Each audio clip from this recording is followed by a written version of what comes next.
قبرستان کے جانے کے اندر کئی روایتیں ملتی ہیں.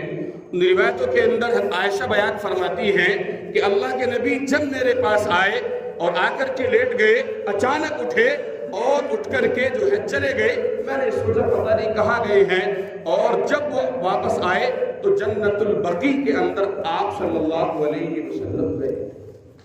چند چیزیں ہو گئی کہ ایک تو حلوہ پکانا, یہ ہمیں بالکل نہیں کرنا ہے. دوسری چیز پٹاخے پھوڑنا, یہ ہمیں بالکل نہیں کرنا ہے. اور تیسری چیز ہے نمازوں کا اہتمام کرنا. نمازیں رات کے اندر عبادت کرنا, خواہ وہ کسی بھی طریقے کی عبادت ہو, خواہ وہ قرآن کریم کی تلاوت ہے, خواہ وہ اللہ کا ذکر کرنا ہے, خواہ اس کو نمازیں پڑھنی ہے, خواہ اس کو صدقہ خیرات کرنی ہے, کوئی سی بھی عبادت آپ کر لیجئے, لیکن عبادت ہوگی اس طریقے پر جس کو ہمارے علماء ہمیں بتا رہے ہیں, جس کو ہمارے علماء ہمیں سمجھا رہے ہیں. کہ آج اگر پہلی بات تو یہ ہے کہ ہم لوگ عبادت کرتے نہیں, دوسری بات یہ ہے اگر عبادت ہم کر بھی رہے ہیں تو عبادت ہم دین کے طریقے سے نہیں کرتے, جس طریقے سے دین ہمیں اجازت دیتا ہے, جس طریقے سے شریعت ہمیں اجازت دیتی ہے, جس طریقے سے ہمارے علماء ہمیں اجازت دیتے ہیں, ہم اس طریقے سے اس کام کو انجام نہیں دیتے, بلکہ جو ہماری سمجھ میں آتا ہے, جو ہمیں اچھا لگتا ہے, جو ہمیں پسند آتا ہے, جو ہمارا سماج, جو ہماری سوسائٹی, جو ہمارے ملنے جلنے والے جس طریقے پر وہ چل پڑے ہیں, ہم بھی اسی کے انہیں کے پیچھے جو ہے چل رہے ہیں. عبادت اس رات کے اندر کی جائے, اس کے بارے میں مفتی عفان صاحب منصور پوری اللہ تبارک و تعالیٰ ان کی عمر میں خیر و برکت عطا فرمائے, اس کے بارے میں انہوں نے ایک ہلکی سی مثال دی کہ دین کس چیز کا نام ہے, دین شریعت کیا ہے, دین کیا ہے.